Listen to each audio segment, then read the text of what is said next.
From the Momentum Center, welcome to our town hall series on race and racism. And our topic tonight is ethnic intimidation. If this is your first time here, we're really excited that you're here. If you've been part of the conversation, we're so glad that you want to deepen the conversation and your understanding. The slide that you're looking at shows all of the members of our anti-racism task force, all of the organizations that are involved. So when you get a chance, please thank those organizations for their participation. I do need to share just a warning before we start. When we had our very first town hall meeting in September, we were hacked. We have put measures in place to be able to respond if that happens again, including Brian Wheeler from GHAPS, who was running security for us. So if a bad actor shows up, we'll be able to remove them right away. But I do want you to know that that has happened. And so there's no way to make this 100% foolproof. And so just be aware that if it does happen, we'll respond immediately. So as I said, tonight's topic is ethnic intimidation. One of the things the task force does is it looks at these town halls and then tries to find actions that we can take to so that we're not just talking about race and racism, but that we're active participants in dismantling racism. And so this is a slide that just shows some of the actions that the anti-racism task force has been up to. We do have a resource list available at this website, and it's updated all of the time. Jane Stopker's doing a great job. If you're looking for resources, you can find them there in all different formats and for different age groups. We also have two individuals who are willing to run book clubs, an adult book club and a young adult book club.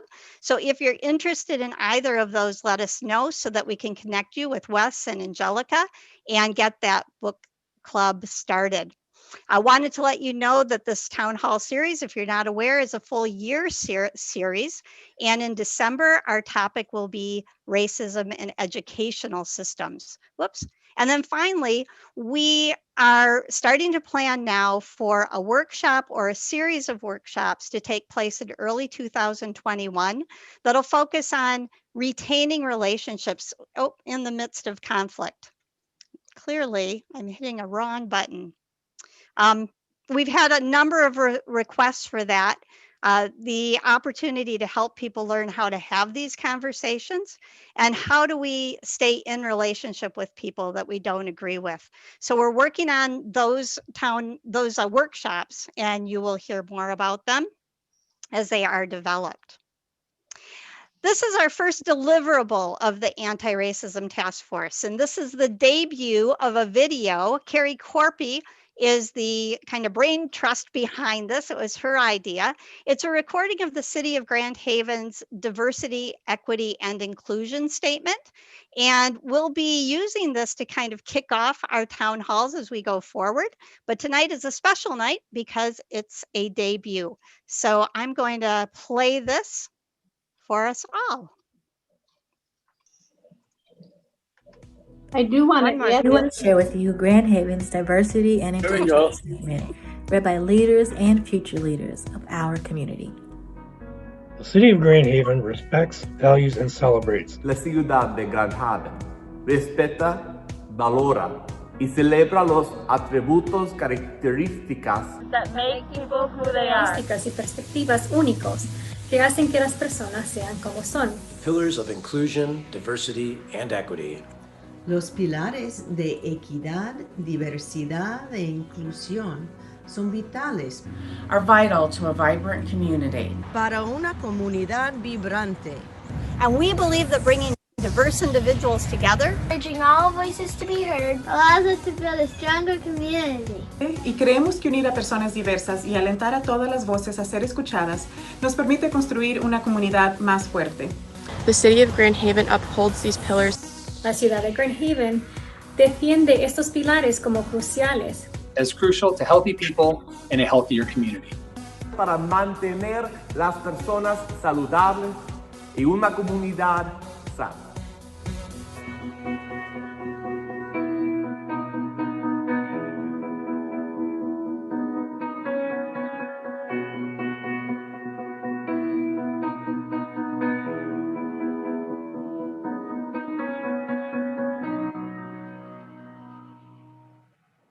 So go ahead and use your reactions if you'd like to stick a reaction in your window and let us know what you think. Really excited about Carrie's work on that and the whole team that came together. So thank you. Shout out to Shia Lyons and Dennis Threadgill.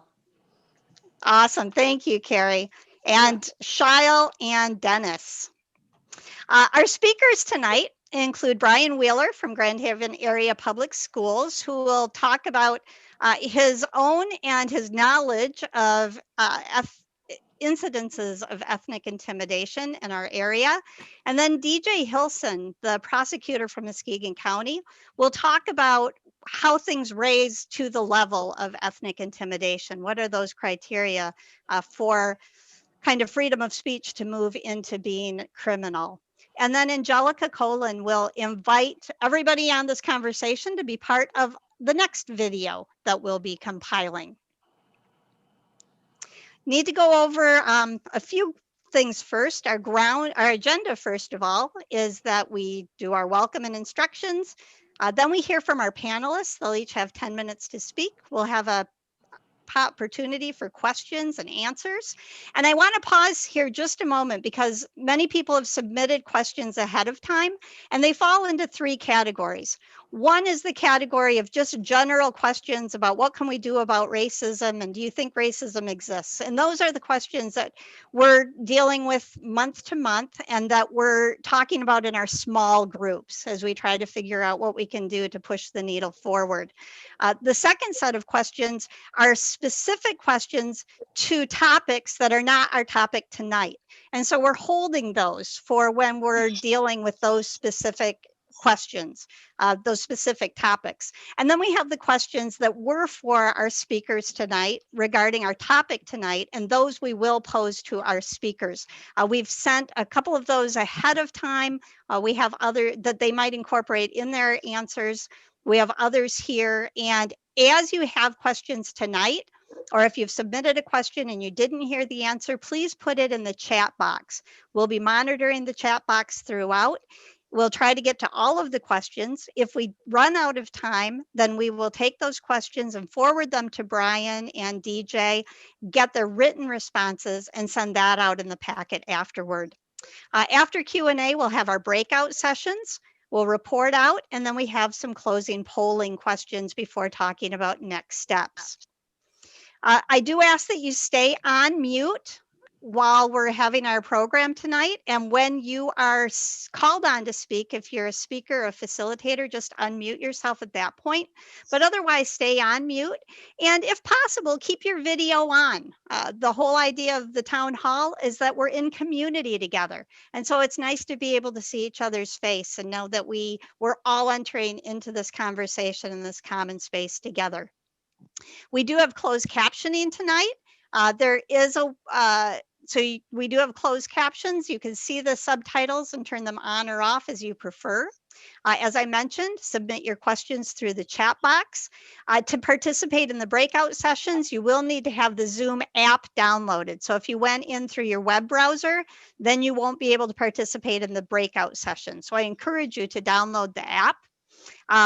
Next steps include the fact that we are recording the session and we will be making that available. We'll send out a packet of the recording, the slides, any materials that get mentioned or are offered to share. All of that will be packaged up and sent to everybody who signed up for the town hall.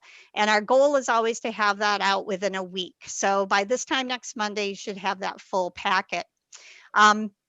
We also will be having a debrief and planning meeting tomorrow, the Anti-Racism Task Force's meeting.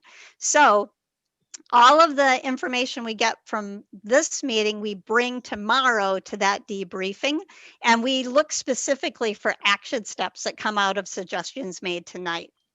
Finally, our ground rules. So in order to create a safe atmosphere and experience for everybody, we do have ground rules. The first is honesty, that we don't come together to debate who's right and who's wrong, but to share our honest experiences and to be willing to listen to the experiences and feelings and beliefs of others. that we are all equal and valuable contributors to the conversation. We have panelists who come with particular information that helps guide our conversation, but all of us have the value of equality during this town hall. Respect. All of us have preconceived ideas and they can get in the way of our listening to each other. So we want to be aware of that so we can remain respectful of each other and ourselves throughout the evening. We want to practice active listening, giving our attention to what is being said rather than what we might want to say, to really try to be present, which is extra challenging in a virtual setting. Responsibility. All of us have hot buttons and they can get triggered unintentionally. So if that happens, we want to be able to name the experience without blaming anybody for it. And this is a shame-free zone. Shame is never a tool for change. It just pushes destructive and negative feelings deeper underground where they can continue to fester. We really want this to be a place where we can unpack the things that we've been carrying, where we can share our struggles and maybe our missteps in a safe place so that we can look at what we're holding on to and make a conscious decision of whether we're going to continue to carry that with us or not. So a shame-free zone. So I have a couple of polls to start us with. The first is just a pre and post poll. So there are two questions. The first one is about your confidence in talking about race and racism on a scale of 1 that you have no confidence to a scale of 10 that you are completely confident. If you would just rate 1 through 10, and this is anonymous. And then the second question you need to scroll down is whether racism is present in our community. Not at all, minimally, somewhat, regularly, or always, because the problem is systemic. So if you take just a second to answer that, I'll watch the votes as they climb.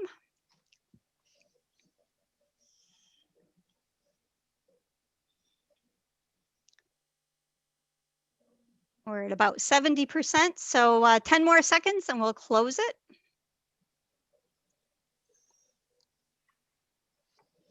You do need to, once you select them, you need to hit submit for your vote to be registered. Okay, I'm going to end this poll. And showing you the results here, most people are ranking themselves at about a 7 for their level of comfort in having the conversation. And 67% of the people on the call tonight believe that racism is always present, that it's a systemic issue. 2% think that it's only present minimally.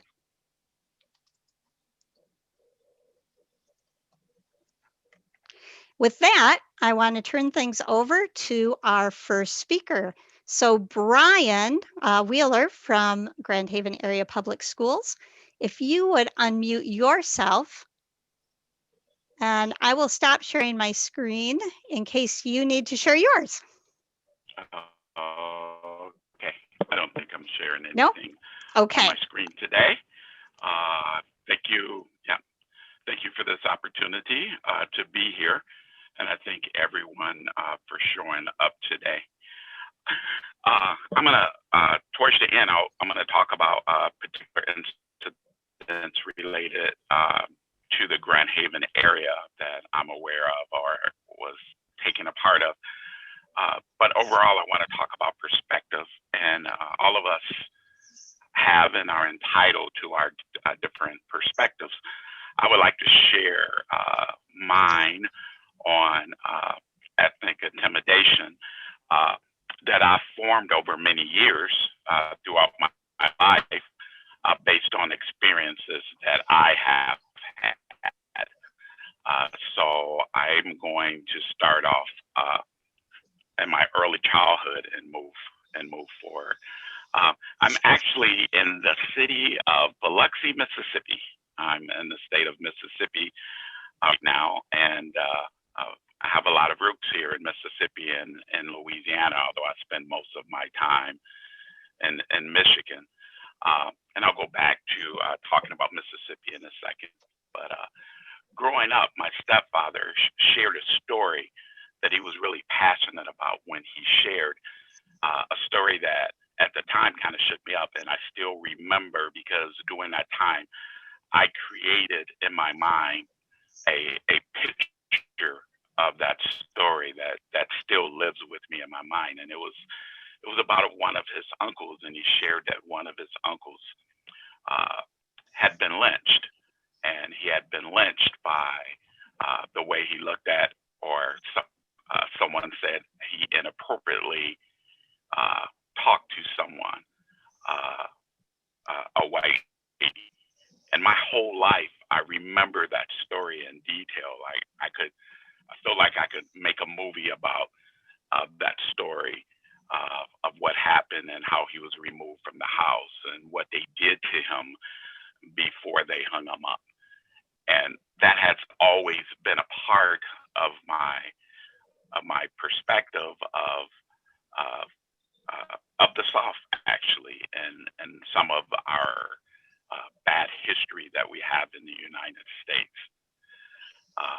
But I grew up in Muskegon Heights, a small, 2 mile by 2 mile, 2 square mile city that formed me. And I went to Muskegon Heights public schools, and I'm a proud graduate of Muskegon Heights public schools.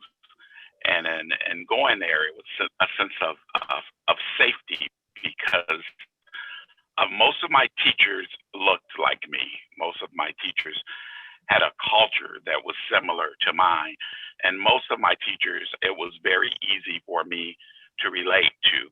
Now, we had a diverse teaching staff, but we were, at that time, the teachers I had were majority African American, and they instilled in me that I could be successful. But there was always thoughts of from the outside world. So just like now, what news do you hear or what do you see that's positive about Muskegon Heights? And that, I think, that weighed on my self-being. But when I left Muskegon Heights, and my first stop was the United States Marine Corps, and after doing boot camp in the Marines in San Diego, what they call us Hollywood Marines, my first station was Meridian, Mississippi. And in Meridian, Mississippi, they had I had 2 schools that I had to attend after boot camp. And that was the first time that I really faced different things that I had heard about, or maybe even read about. So the first thing that I got when I went to my orientation upon showing up on the base was a list of places that I could not go to, a list of places that not any military personnel were allowed to go, whether that was a bar or a store, regardless of what it was, because they did not welcome blacks, and then they did not welcome Mexicans there. I use the word Mexicans there because my close friend that was there with me, that I even talked to today, Mario, used that term with me about Mexicans were not welcome. And that list, we couldn't go because if we weren't welcome, no one in the military was considered welcome there. And that was at that time, that was in 1983. So at 18 years old, after completing the Marine Corps boot camp, the first thing that I faced was a list of places that I wasn't welcome to attend, to patronize, to take a part of. And that really shook me. It really did.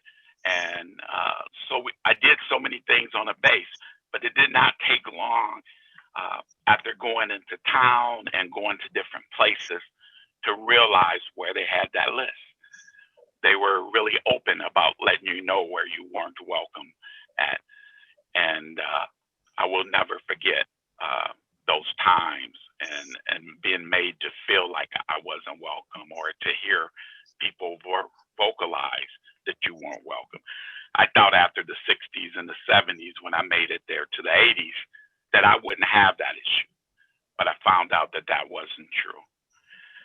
After leaving Meridian, I went to New Orleans for a couple of years, and then over to Okinawa.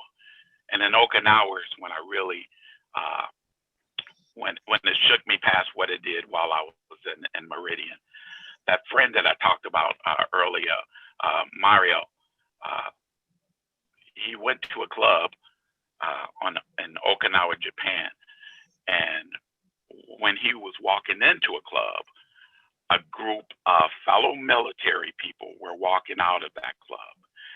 And it was a group of 4 white servicemen was walking out. And as I used the words that Mario gave me to use, they called him a spick, a beaner, a wetback, and a person not worthy of being in the service.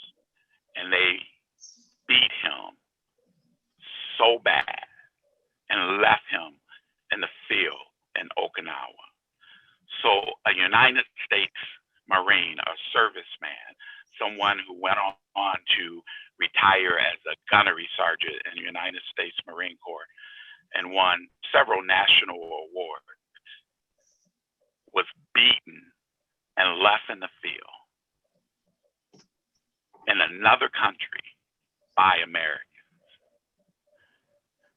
And when you could see his face and see the bruises and the hurt that he had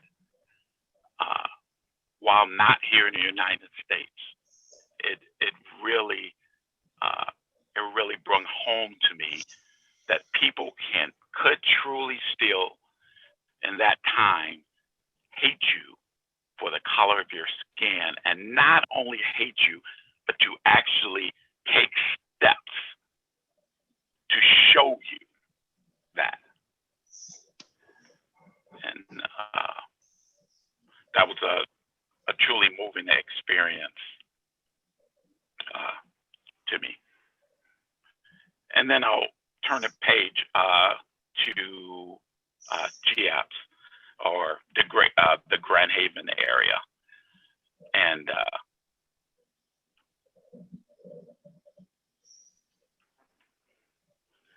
so when I first started working for Grand Haven Public Schools, I had been here just a few months, and I had asked to participate in a town hall meeting about race with the group LEDA, Lakeshore Ethnical Diversity Alliance, and I went on to be a part of the board for LEDA. But LEDA was formed by a group of people who were upset about a 1996 cross burning on a minister's yard.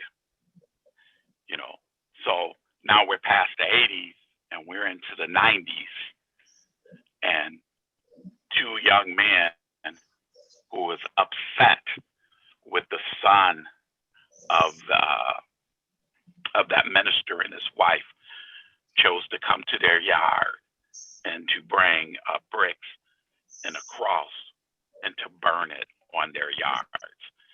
Those 2 people were eventually convicted of ethnic intimidation. And so from there, I started to work with that group LEDA in Grand Haven, and served on the board for several years. And in that role, I had the opportunity of, when we were having a particular incident, to go and to talk to the people involved in that. And I was actually interviewed several times on Channel 13 or Channel 8. But one particular incident was in 2005, and it was about some flyers that were distributed in Grand Haven from a group calling White Voices of America. And the two people who formed that group, one of them I actually knew, and they formed that to set up having picnics and other things. And you know, the flyer talked about this not being your old KKK group. This isn't about burning crosses, but this is about lifting up our race. And so again, I went on to talk to that group, to meet with that group, and a couple of days after that, my house was vandalized. You know, so we had stuff thrown around our yard. We had stuff tipped over. We had a message or two left at our house, and it, you know, it made me mad. It made me upset. It made me want to fight harder, but it brought fear to my family. So when we talk about what that is, I can say it can truly work, you know, and I'll never forget the look on my wife's face when we came home and we found that done to our house. But it wasn't enough to stop us in what we perceive as the work that needs to be done. And then, so I moved to 2013. 2013, we had a series of incidents that made the news in Grand Haven about Grand Haven Public Schools. And it ended up in the end being 6 students that was received some type of discipline, from short-term suspensions to expulsions. Now, because of that being a while ago and me not wanting to mix up facts with non-facts or to cross over something that I shouldn't share because of my role then or my role now, I will say things that I picked out of the articles that was in the paper with that. And so, you know, there were different incidents of people reporting, being told, go back to Africa, Mexicans need to go back to Mexico, people wearing stuff that resembled a Ku Klux Klan hat, someone saying, hey, slave, and several boys verbally assaulting students on the bus. Now, certainly, some of that was investigated and proved right because people were disciplined, and a lawsuit was put in place, and a complaint was filed with the Department of Civil Rights. And in the end, it was said that the way that the school handled the discipline piece of that was very appropriate, but they could continue to do a better job at concentrating on the victims and making sure that they feel like they are protected. So my perspective of this might be different from yours. I see several posts on different articles, or if you go back and look again, and they'll say, well, why do they always make it about race? Well, when you live in my skin and you see so much presented to you with your very eyes, realize that not everything isn't about race, but certainly some things are. And I'll close with talking about my son walking on the campus of Grand Valley State University a few weeks ago. And as he was walking, he had went to one of the student halls there, and had gotten something to eat. And there was a booth there. And at that booth that was there, it had different signs and different things that you can pick up about the upcoming election. And one of the and it had Biden and Harris pieces there. And he grabbed one of those from the table and talked to the person there. And when he left the building and started walking towards his dorm room, two people approached him and asked him, "What are you doing with that sign?" And I have two sons that graduated from, one didn't graduate from Grand Haven High School. I hope he does. Miss Wilson is on this right here too. So help my youngest one make it, Tracy. Justin, who's a very outgoing, vocal young man, and then one that is an introvert. He thought that the pandemic was the best thing since sliced bread. To be able to walk around and no one want to talk to you and have a mask to hide your smile was a great thing for him. Well, that's the one I'm referring to at Grand Valley. And he was pushed, physically pushed, because he was carrying that sign. And he stumbled back. And if you know him, he doesn't like physical confrontation. He doesn't like confrontation at all. But as he was falling, he stumbled, got up, made a swing, and landed it squarely in a very good place. And those two people then walked away, and we had him file a complaint with the campus police.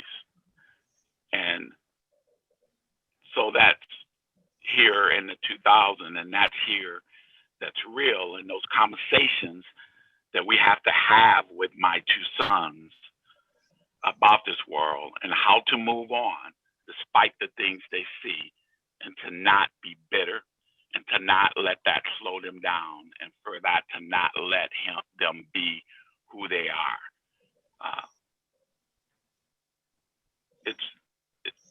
It's conversations that you wish you would not have to have, and it can get old, and it can get depressing at times.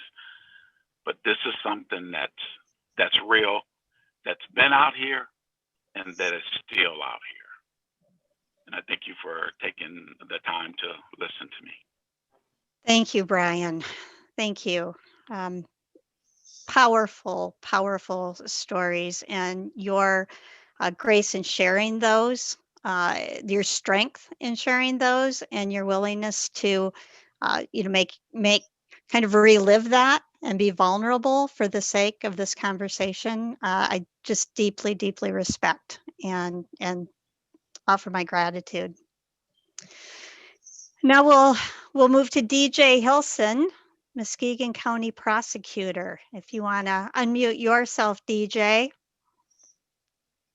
Well, thank you, Barbara. First and foremost, thank you for the invitation, for joining you all tonight. And thank you for allowing me to share the stage with Mr. Brian Wheeler. It's an honor, a privilege, and a pleasure. And, certainly in my 20-plus year career now as a prosecutor, from assistant now to the elected, we've dealt with race issues and many different facets. And, obviously it's important that these conversations take place. I think before I get into the legal boring stuff of this, that just going to one of the questions, Barbara, that you'd sent earlier, it's for me, especially having participated in a lot of different panel discussions and town hall settings on these issues, it's good to feel uncomfortable. And that to me is probably the first step in really understanding and appreciating, what our fellow brothers and sisters have to go through and have gone through. So it's good to feel uncomfortable, and you should. And once you get to that spot, you're ready to have a more in-depth conversation. So thanks, Brian, for sharing, because nothing boils my blood more than to hear stories like that.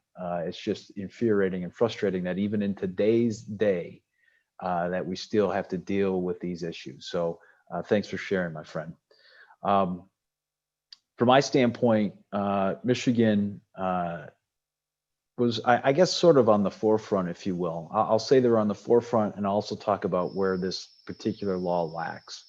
But our ethnic intimidation statute is found at MCL 750.147 little b. It was first discussed in our legislature back in 1988. And that's when it was effectively became law, and it became effective in March of 1989. So we've had an ethnic intimidation statute on the books for quite a few years now. And to Barbara's point in the beginning, one of the things that is sort of like a jigsaw puzzle for us in the legal field, especially in the criminal law field, is, when we talk about constitutional rights and the protection of those constitutional rights, but at some point in time, where is the tipping point where you lose your protection? And I will tell you that, this particular statute, like I said, has been enacted since 1989. It's passed constitutional muster in our courts. There's been obviously a challenge as to whether or not it's unconstitutional. It's passed that test. So we know that this statute is constitutional and good law.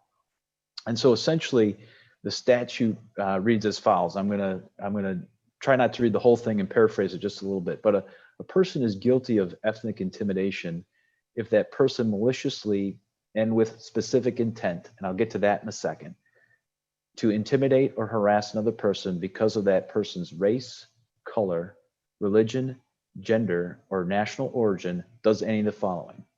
So it's not all three, it's just one of the following. Either A, causes physical contact with another person, B, damages, destroys, or defaces any real or personal property of another person, or C, threatens by word or act to do an act described in subdivision A and B. So again, either threatens to cause physical harm or threatens to cause damage, if there is reasonable cause to believe that an act described in those subdivisions will actually occur. Ethnic intimidation here in the state of Michigan is a 2-year felony, so it's punishable for not more than 2 years or by a fine of not more than $5,000 or both.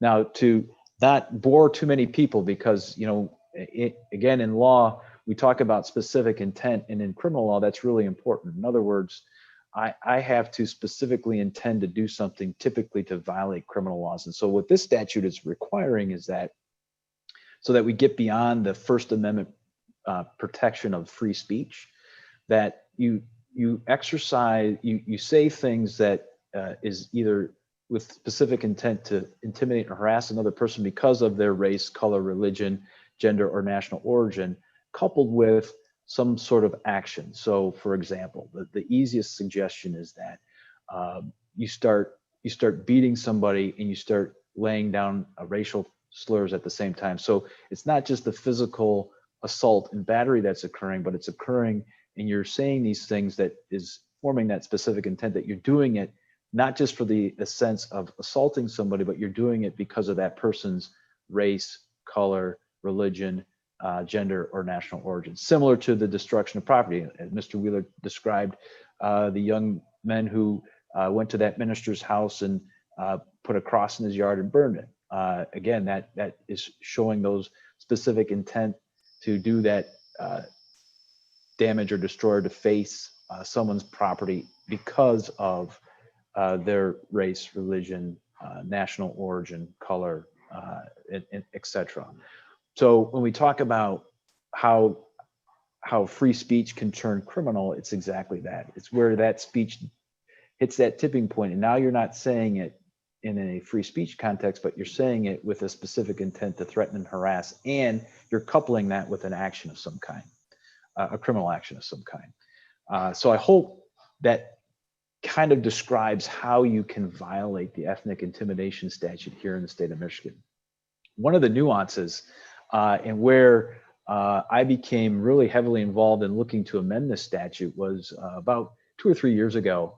we had a really unfortunate incident in the city of Muskegon Heights with a young man who thought he was going to meet somebody who had an interest in him. This young man was a homosexual. Instead, what he found was a group of individuals who were there to not only humiliate them because they stripped him of all his clothes, but also beat him. And then they actually took some property of his, a cell phone.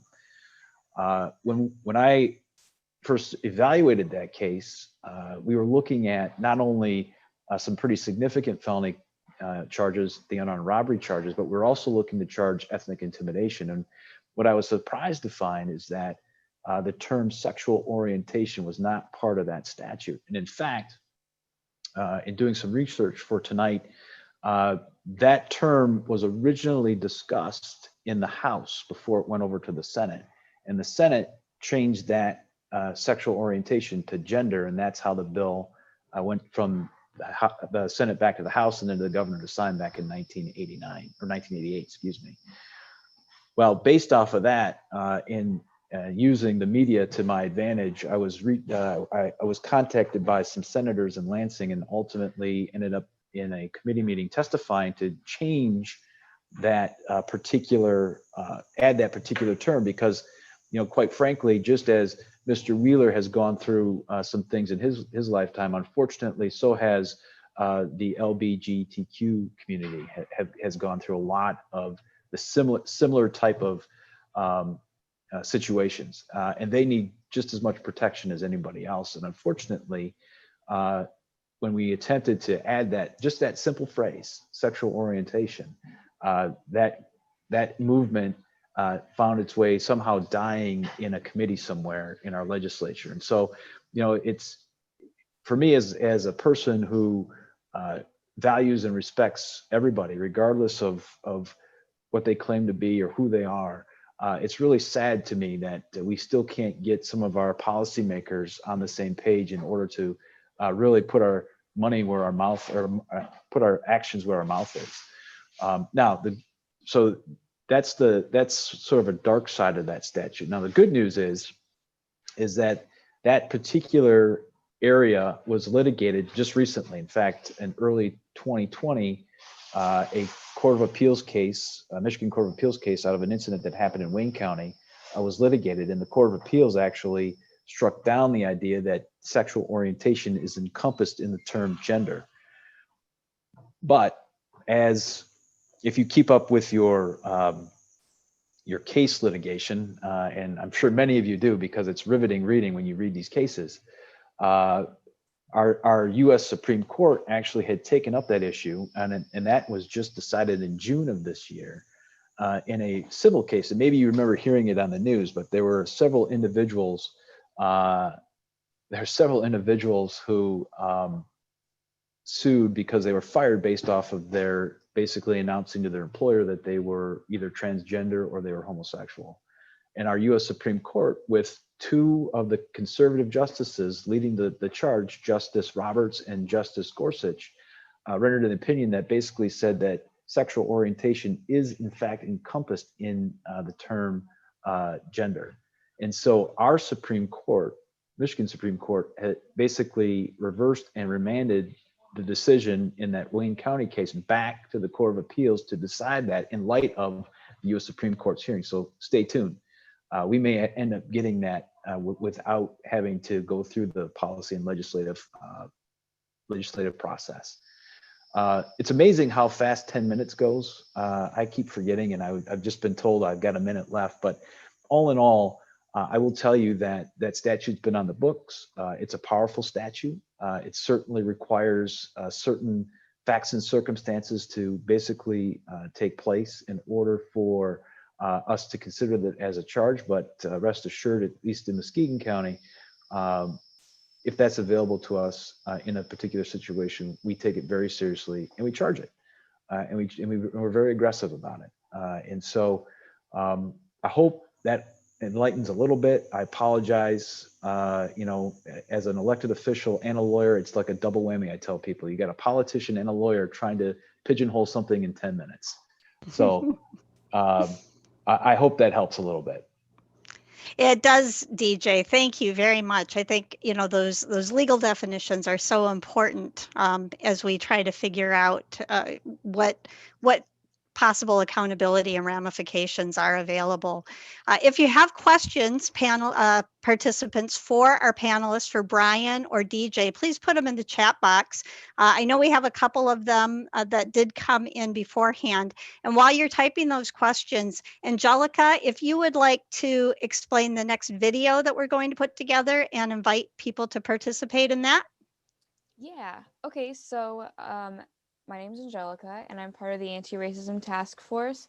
And we kind of were workshopping an idea that we wanted to have presented for this this town hall meeting, but due to just how we were collecting data and now things that will be changing once we start doing this project, is to compile some videos of people, or compile stories, anonymous stories from the community of Grand Haven over discussions of ethnic intimidation. So essentially it would be strangers reading strangers' stories. And that sort of concept or idea, it's obviously it's inspired by several different people on YouTube and other media that have done this sort of thing, but the idea of taking like strangers and other strangers to read each other's stories is, and completely anonymously, is to kind of feel someone's you know, hurt or their experience through just their words and nothing really else. You don't really get to see exactly, you know, the face behind that story. You just get to hear those words for what they are, and it really focuses the audience hopefully to give that point of view, so that it's when you see videos like this, and I'm sure we I don't know, Barbara, if I sent you that video on another channel that did something similar to this, it's really it's kind of hard to watch, but it's a wonderful way to, I think, share and connect the community, because there are a lot of stories that I don't think a lot of people know, because, you know, racism is in the little things too. So this idea is hopefully going to be done virtually because of, you know, things in the state of things in our world right now. But on the screen, as Barbara pulled up, that's my email. If anyone, you can share this with people. Hope to create a flyer for this so we can post it still. You can email me if you've got any stories, or I want to do that anonymously, or share this with other people who you think have a story to tell. And then I don't know if I sent you, Barbara, but you can also message me on Facebook, and I can probably provide that at some point, my Facebook. So yeah. Great. We can include that in the packet too for people. So let us now, so yeah, if you have stories to share of experiences of ethnic intimidation, as DJ was just kind of explaining to us, please reach out to Angelica so that we can kind of start really struggling with the stories in our own backyard, and doing that in a way that is safe and protected. Jenna, I'm going to ask you to ask Brian and DJ any questions that have come in for them. All right, this is for both of you. In your professional opinions, does the media do more harm or good in relation to how race is portrayed? So Brian, if you want to start us out. I just want to ask, I think these are important questions. Try to be concise with your answers, both Brian and DJ. Thank you. Yes, I think it helps and hurts, and I think over time, it wasn't a good thing. I think the media played a negative role. I will say now, with everything that's going on right now, it's helped to bring a lot of stories to the forefront, and that has helped the situation, in my opinion. Yeah, just to follow up on Brian's point, you know, I think the media has done a good job of certainly highlighting why we need to still have these conversations. My difficulty a lot of times with the media is that it's a race to get the information out first without really putting any thought into what you're putting out there. And from my perspective, from a criminal justice perspective, and when we're trying to make decisions, I deal with the entire story. I can't deal with a soundbite. Yet the media does deliver sound bites, and those sound bites could be 5 seconds of a 30-minute conversation. And so I'm very cautious about media, only because, again, their interest is getting the story out first, regardless of how accurate it might be. But it does play an important role in highlighting why town halls like this need to occur and why these conversations need to occur. Thank you both for answering that. And one more question for both of you. What advice do you have on how we can educate others about race and racism without triggering a defensive response?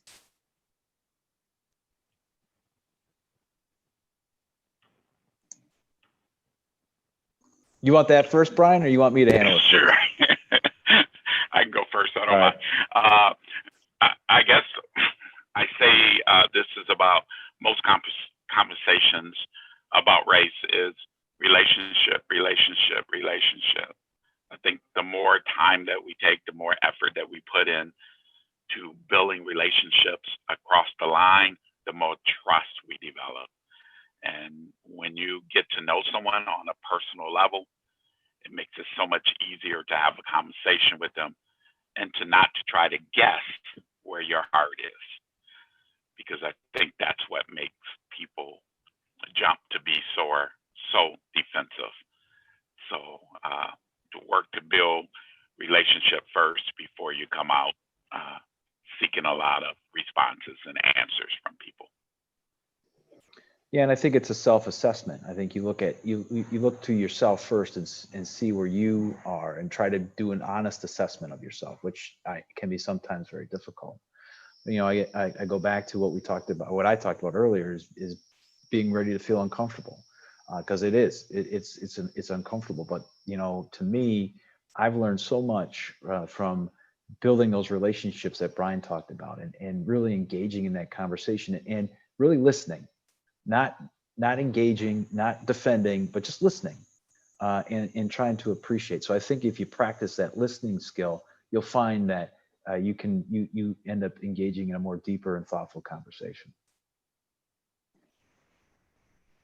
Thank you.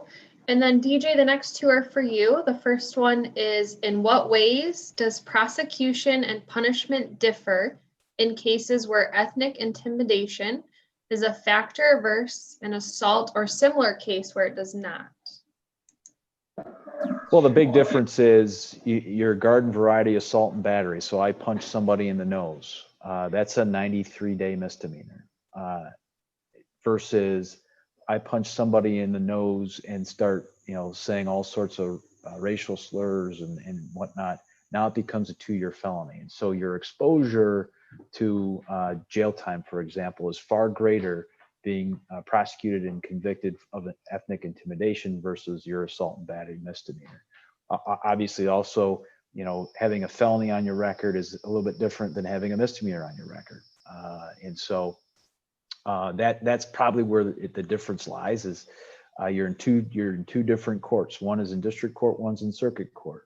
And like I said, I think your exposure to more significant punishment for ethnic intimidation exists because of the fact that it is a 2-year felony as opposed to a 93-day misdemeanor. Thank you for that answer. And then the last question for you, are there many instances in which racial harassment occurs in our communities that don't rise to the definition of ethnic intimidation? Well, certainly, like I said, you can engage in racist behavior by your words. And so if you run around and you are using those racial slurs to whatever it is, whether it's, African Americans, Mexican Americans, it's the, LGBTQ community, that isn't going to rise to the level of ethnic intimidation, because as if you remember, you have to have an act of some kind coupled with those words. So I've got to say those things and make physical contact. I've got to say those things and destroy property. Now, the third element, or the third prong, if you will, of that statute talks about threats. And it's more than just threats, it's actual threats with a reasonable belief that that threat might actually occur, okay? And that's where the law becomes a little gray and a little squishy. And so there's the difference, I think, between the two. You can still be racist and say a lot of things and not rise to the level of a criminal act. But once you couple that with a physical act, a damage to property act, or a threat that, we can arguably make a good argument that that threat was more than just words, it was actually going to lead to the threat actually coming to fruition, then we're talking about a criminal case at that point in time. All right, those were all of the questions, so thank you both for answering. Thank you very much. And if you do have other questions at the end of the night, please submit those to the chat. We're happy to forward them to Brian and DJ. I think they would be very willing to help us and get those answers to you. We're going to move to the next part of our town hall, the thing that really makes our town halls unique, which is the breakout conversations, this opportunity to really engage in conversation with each other. And what we're hoping is, this is our third town hall. We've been working really hard to create a safe environment. And now to use a phrase that Brian used earlier, this about a week ago in planning, we want to move into maybe more of a brave environment, from safe to brave. And so the first question is, you go into your breakout groups and you've all been assigned. Now, sometimes we lose some people. So after you go to your groups, if I see that there's only a couple of you in a room, I'll move you to other rooms so that you have more people to chat with. But you'll have a facilitator in there who will make sure everybody has a chance to talk and who will be taking notes. And then those notes will come back to the committee. So we'll have more detail. We won't be able to report out, but a few seconds of any conversation, because we want to spend more time in the conversation than reporting it out. So there'll be a facilitator there to help to take notes and then to give like a 10-second overview of what you talked about. So as you go into your rooms, the first question will be just to take a minute to introduce yourself to each other, and then to share, when have you witnessed or experienced or maybe committed an act of intimidation? Again, this is a safe to brave environment, a shame-free zone, an opportunity to unpack with other people, kind of, the experiences that we've been raised with, that we maybe have moved through ourselves on our way to this place today. So I'll send you to your rooms. You'll get it'll pop up that you need to hit the button to go to that room. And I'm going to send you now. Again, introduce yourself, and then when have you witnessed, experienced, or committed acts of intimidation?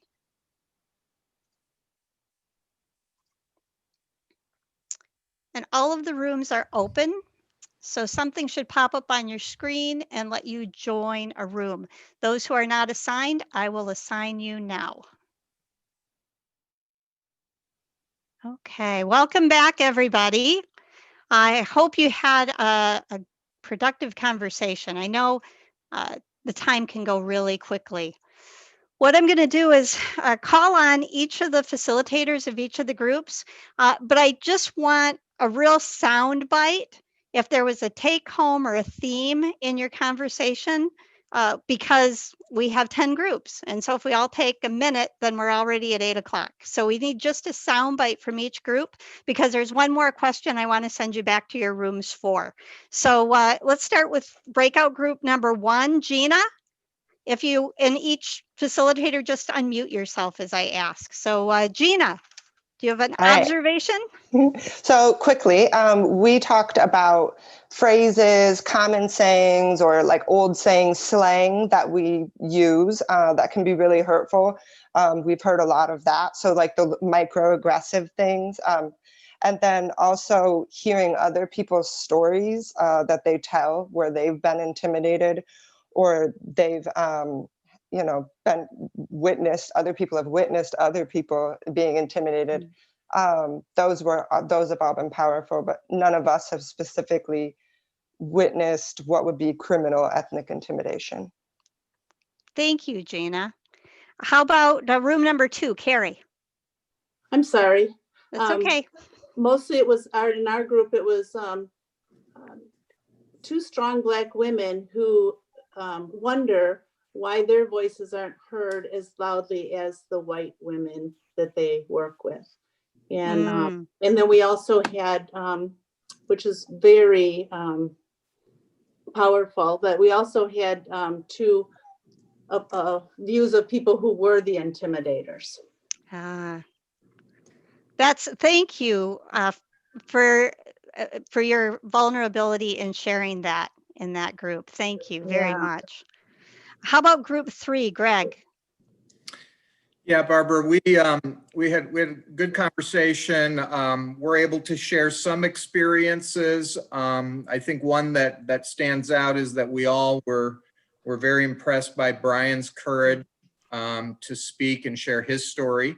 A few of us have gotten to know Brian, and I think bringing home a real story in our community by a person of our community was really helpful to kind of make the conversation and build greater awareness.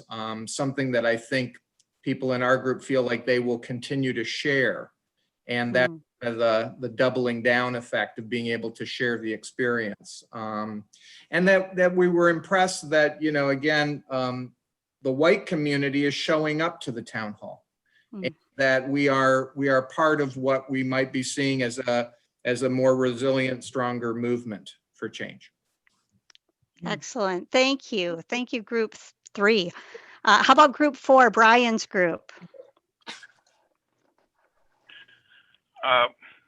We had a couple different people share different stories. We didn't think any of them necessarily rose to the legal definition.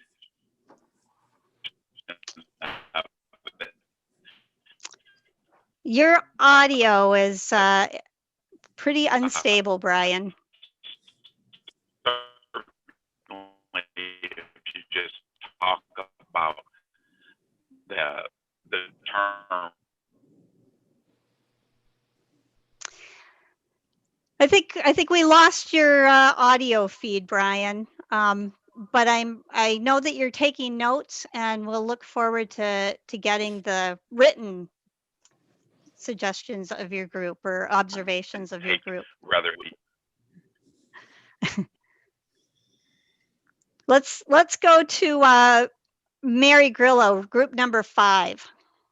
We had a young woman in our group, a woman of color, who actually experienced what she thought was ethnic intimidation from a police officer. And I suppose in my estimation, I would think it was too. I have a feeling maybe it wouldn't from the eyes of the police officer, where in a group of a Black man, a white man, and this young woman who was a person of color as well. The white man was treated with a great deal of respect, and the 2 people of color were removed from the car and had to stand with their hands behind their head. And he never looked at them or spoke to them the whole time. He only interacted with the white man. But as to the second question, I found the one answer that we got that was really great was that the level of each of our experiences as we talk, as related to gender and age, helps us all to form opinions. And this young man said it helped him to try to understand where we were and what was happening behind the stories. And I really liked that. And that's what he learned tonight. And I thought that was great. Yeah, that is. Thank you. Thank you, group 5. How about group 6, Emily? Thanks, Barbara. So we had everybody who talked in our group mentioned that it was something that they had witnessed and were aware of. Nobody's mentioned any specific physical acts of intimidation that they had witnessed, but I think everybody said they'd heard, verbal comments. I should say physical acts that had been recent and in this area. However, we also discussed, maybe the ways that the lack of diversity in our community here specifically is kind of a reflection of how this stuff does go on. And we also discussed the ways in which intimidation has a lasting effect on people beyond just the moment. It can affect schooling, housing, and many other aspects of, just someone's experience of being in the world. Yeah, yes. Excellent. Thank you, group 6. How about Mary Jane in group 7? One soundbite from our conversation was about mutual trust. And while people with light skin are known for possibly not trusting people with darker skin, it was mentioned that the lack of trust is mutual. And there have been examples of how people with light skin have to earn the trust of people with darker skin. Additionally, people in my group really respected the courage of both Brian and DJ for sharing their stories and for continuing to fight the good fight. Excellent. Thank you. Thank you, group 7. How about group 8, Carolyn? Hi. Yeah. One of the things that was really interesting that someone said was that the intimidation sometimes is within ourselves with what we see and how we react within ourselves or how we don't react. That's what gets, this was a gentleman, that's what gets him sometimes more upset and intimidated, is a non-action sometimes for people. So that was really interesting. And yeah, we all thought that that was really something. And then learning tonight that just living with that systemic racism, living with it all the time, it's just like it's always there. And that's just got to be really tough. You never know when your kids are out, if are they going to come back okay? Are they not going to come back okay? Cannot imagine that. So good group. No. Very grateful to our speakers. Thank you. Thank you, group 8. Group 9, would that be Emily S? Did you take the lead there or did Jamie? Yeah, I believe it was me. Okay. Okay. Yeah, group 9. So we talked about a couple different incidents that have been seen, not necessarily under the legal definition of ethnic intimidation, but more so of micro acts of aggression, people being, followed around stores and turned away at auto parts stores, other stores like that. More so, we talked a lot about the micro aggression and the dismissive tone people have. And also when people, talk to others and joke or try to, say things, it comes off, and they really don't understand what they're saying, and that it can be a form of microaggression towards people. And that these are really teachable moments for their kids and, everybody around them. And a lot of what they learned is that ethnic intimidation is real on the west side of Michigan, but that they're appreciative of everybody, especially here, having a caring spirit and, willing to talk about these things. Excellent. Thank you, group 9. In group 10, Luann.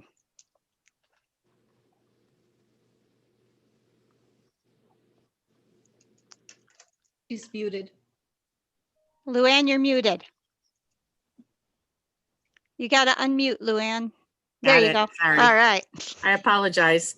I was so interested in listening. Our group, in answer to question 1, we had a very interesting perspective from somebody who's traveled all over the world and found himself in a shop in Vietnam and saw 2 people being thrown out of the shop and found out it was because they were Chinese. And him, it wasn't, he didn't understand the difference. And that's just shows you how it happens everywhere, but has its own nuances. Regarding what people learned, people were very appreciative of the legal definitions of ethnic intimidation, and also very appreciative of the stories. But we had two veterans, one of whom said he was surprised by Brian's experience with his friend being beaten, because he didn't see that in the United States Navy in the 80s, and yet another veteran was very familiar with it. So we all have different experiences. Finally, and I'll be quick, one of our one of our group had just finished a course in cultural competency and is raising 4 children. And she was thinking about, having seen the documentary, The Social Dilemma, about the effect of social media on the way we talk to one another and the things we say to one another. And she's just really reflecting on the 4 children she's raising and what we can do better as a society to not be intimidating people for who they are and what they are. Excellent. Well, and that's thank you, Group 10. And that's a perfect setup for the last question, which gets back to our kind of problem-solving question. What can we do as individuals and as a community to create a more diverse, inclusive, and equitable community? So we're going to go back into our groups and answer this. Again, facilitators, please take notes. We're not going to report back out on this. We won't have time to report back out. We have some polling and wrap up to do. But this is the document that the facilitators are going to forward to the group tomorrow, the Anti-Racism Task Force, and we're going to be scanning that for action items. So please don't be shy about your creative ideas. What can we do to create a more diverse, inclusive, and equitable community? So I'm going to send you back into your groups and going to give you 5 minutes to talk about this. And then we're going to come back again. So you'll be in the same groups. See you in 5.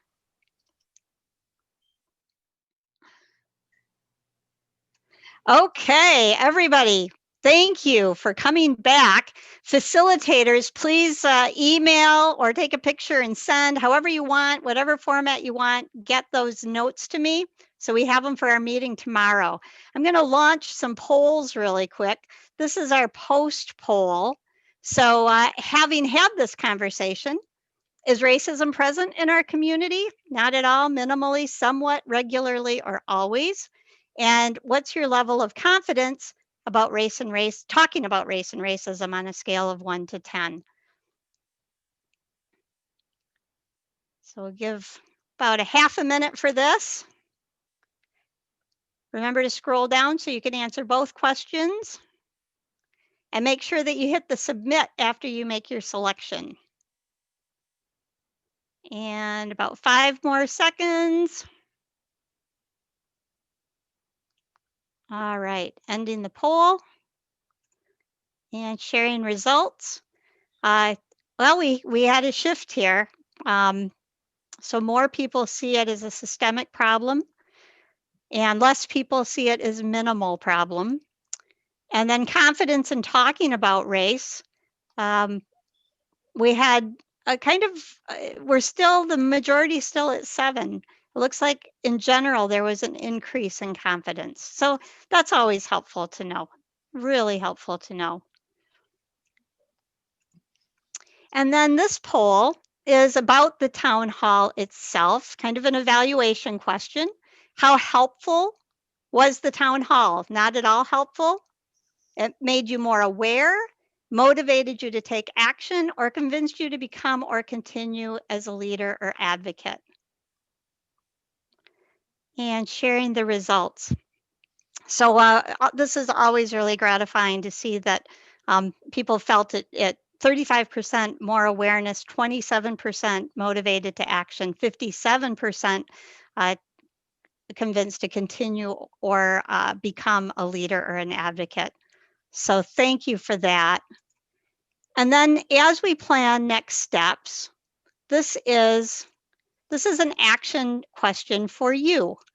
Which of these things are you willing to do?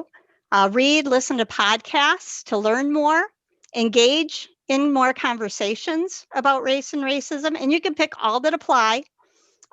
Engage in more conversations with people who are not the same race as you are. Participate in protests. Attend, speak, or participate in town halls. Attend implicit bias training. Get involved in local government, such as the Grand Haven Human Relations Commission. Donate to groups that work in the area of racial justice. Join the community book club on race and racism, or invite other people to this series. Next opportunity is just a month away. So please check any and all that you're willing to do as next steps, as actions, because there's something on here everyone can do. I'm absolutely convinced there's something everyone can do, even if that's inviting somebody or watching a podcast or listening to a podcast. So take a moment to state what you will do. And then we are looking at this workshop I mentioned on retaining relationships in the midst of conflict. Just a gauge to see what kind of interest might be in the folks that are attending. So just a yes or no, is that something you'd be interested in? Again, it doesn't need to be everybody's, we don't need 100% to do it, just getting a gauge of interest. And we're going to close this in about 10 more seconds. So please reply. Make sure you hit submit. Still see some things coming in. And 3, 2, 1, end. So the biggest one here is engaging in more conversations. Really good responses. And 91% interested in a workshop. So that's really good feedback as we plan. And let me just put this up one more time because I know Maddie's taking pictures for me. And we'll have all that information for tomorrow. Oh, I didn't hit the share, did I? I'm sorry. These are the results. So now you can see those results yourself.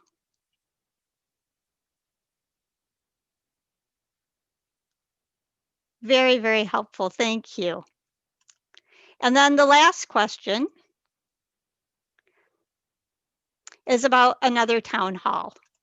This is the last question. Would you be interested in participating in another town hall? Yes or no?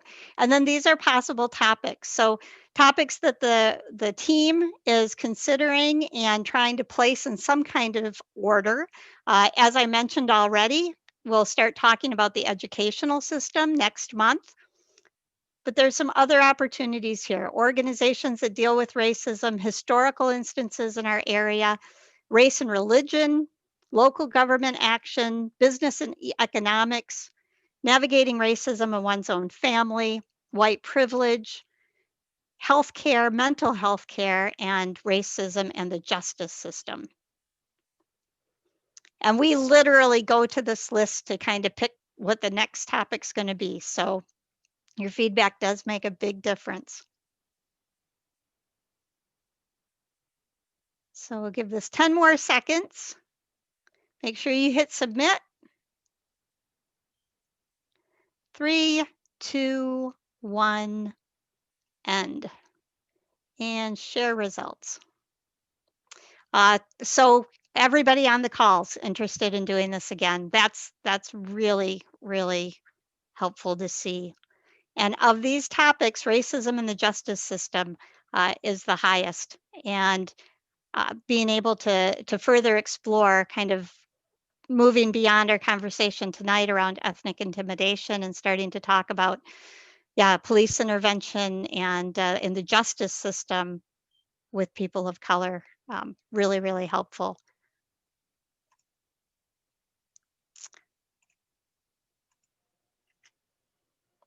So next steps. We are going to send you, as I said, everything, the recording of this meeting, the slides, and Angelica's contact information so you can participate in that video. I think another question came in for DJ, so we'll forward that to him and get his answer. We'll get all of those materials out no later than next Monday, hopefully within a few days.